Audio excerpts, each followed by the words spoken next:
Hi, homeschool friends. Welcome back. We are in Unit 5, and we're talking about how to juggle multiple skills.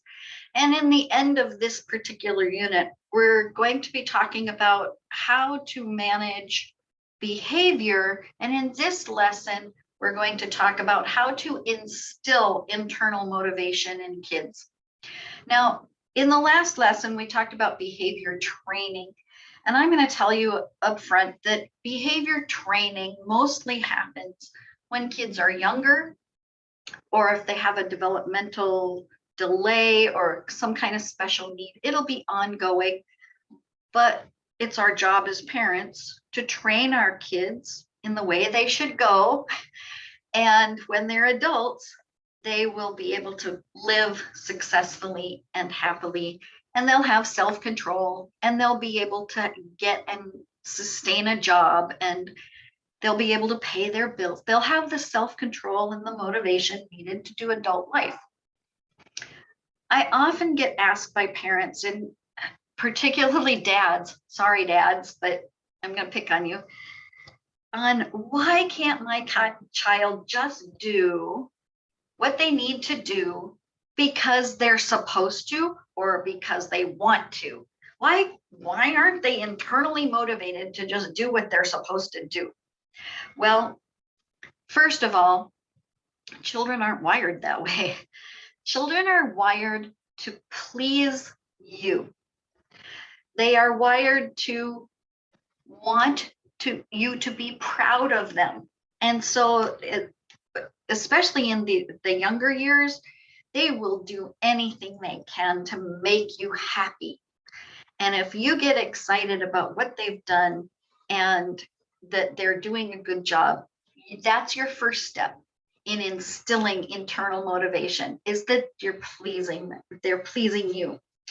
The second reason why they don't do something because they ought to or because they want to is because children are wired, their brains are wired for safety and security and love, and for their instinctive survival needs. And so they are wired to be taken care of, and they need boundaries in order to feel safe and secure. So they're not going to do the risk taking of doing something because they want to. First of all, because they're not sure if it's going to please you and you're going to be proud of them. And secondly, it may just be outside their comfort zone of that sandbox to play in. And there may be, even if it's not conscious, an innate sense that this isn't safe for me to do. So I just want to throw that out there. And in this lesson, we're going to talk about motivation and how that internal motivation is instilled. So let me share my screen here. And I will tell you as I'm doing that the research on internal motivation comes out of self-determination theory. And self-determination is kind of like driving a car, especially moms, but dads too. You're going to drive your kids everywhere, whether they go to a regular school, like a public school or a private school, or if you're homeschooling them. You're going to take them to lessons. You're going to take them to soccer practice in your car. You're going to take them to dance lessons in your car. You're going to go to homeschool activities and field trips, and you're going to drive around. And you're driving them wearing your seatbelt. You're driving them according to the safety laws, the traffic laws that are your boundaries in how you move your car. And hopefully you get there in one piece, because either there hasn't been a natural disaster or everybody else has been driving safely on the road too. All right, so as we're thinking about building internal motivation, we want to think about driving a motivational car. And the way that we do that is we build competence in our children. We give them the support they need to be competent. That means good and skillful at what they do. We want to give them some autonomy support. Autonomy is a sense of independence. It's that freedom and confidence, not competence. Competence is the skill to do something. Confidence is that sense that I can handle this, I can do it, I can be independent, and I can try it. And if it doesn't work, okay, I'll pick myself up and keep on moving. R is the relationship between the parent and the child.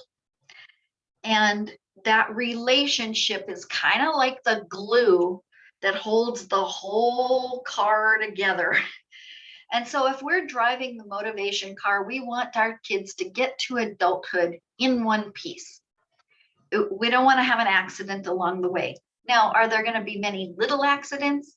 Well, yeah, that's part of building autonomy and providing the support for that is, yes, our kids are going to have to take risks. They're going to have to fail in little things, knowing that we're there to give that structure, give that support, and that we still love them and we're still there unconditionally, that we love them no matter their strengths and weaknesses and no matter what they've done. All right, so let me just make sure that we've read through this slide, because it's the foundational pieces to building internal motivation. So competency support is the support to be skillful.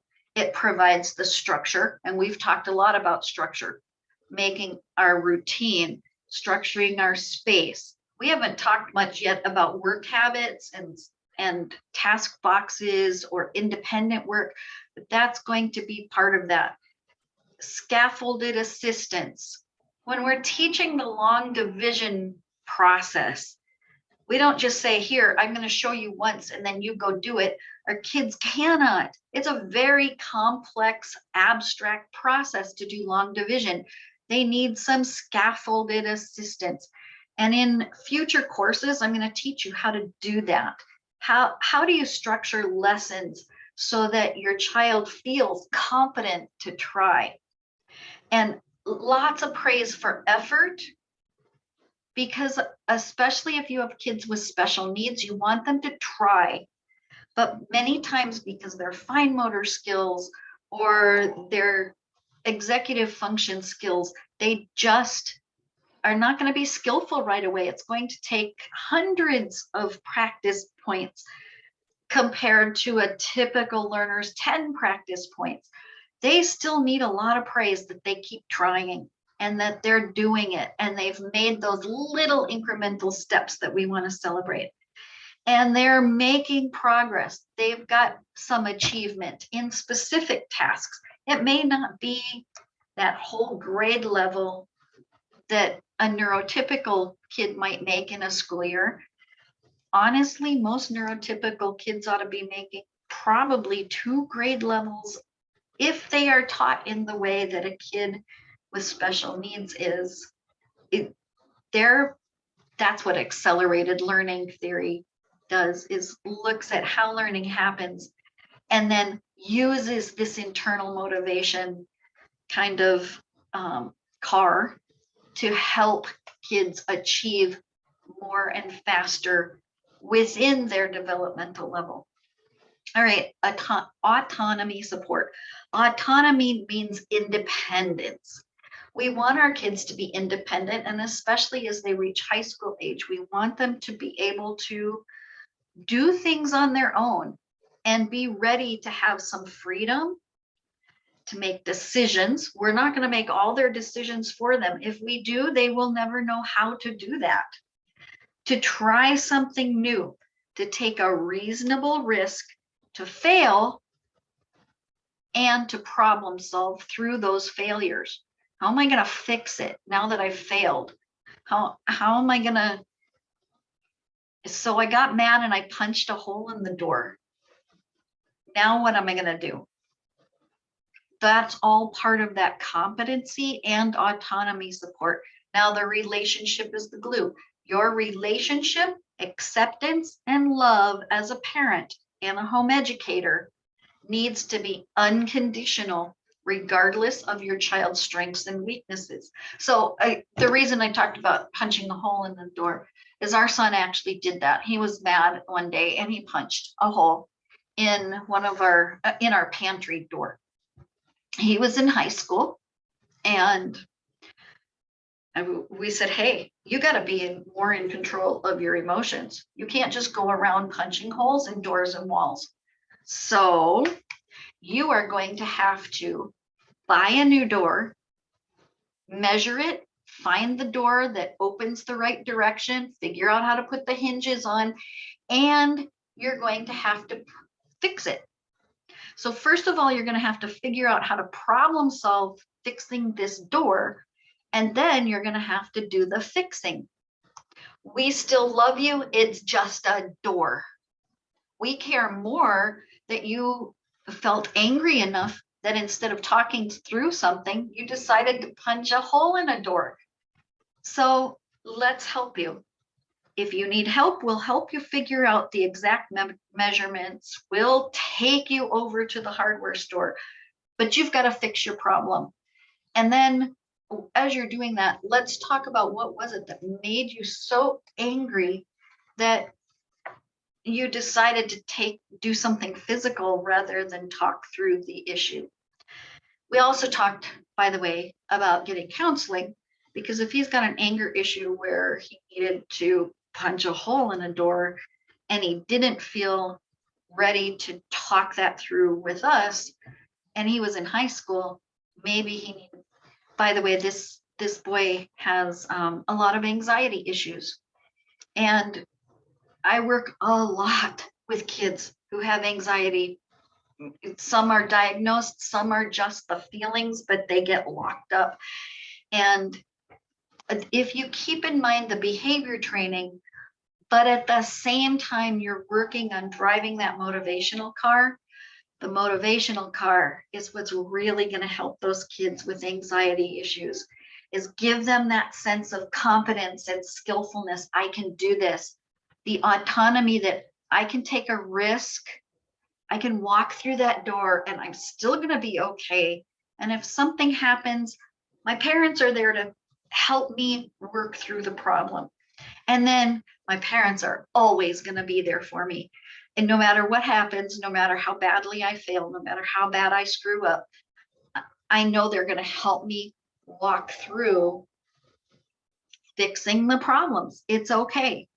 So I hope that's given you some insight into how internal motivation happens. By the way, that son that punched the hole in the pantry door, he's employed. He's had a great job for a while. He's in his mid-20s. He's got his own apartment. He pays his bills. He takes care of his property. He's got 2 cute little kitties that he takes care of. And I'm just very proud of him. And yeah, he's had problems just like every other kid along the way. Most of them were due to a diagnosed anxiety disorder. But we got there. And he's doing great. I'm just proud of him. And I know you can do that for your kids too. So I will see you in the next lesson.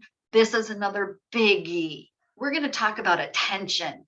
And you're going to want to especially watch this one if you have a kid who has any kind of attentional problems, but particularly if they have a diagnosed issue of ADD or ADHD. I'm not going to do an entire course yet on ADHD. We'll save that for in the future. But in this case, I'm going to give you some heads up, some tips that you can just start with, and it'll make your homeschool off and running on a good start. All right, I'll see you in the next lesson. Bye.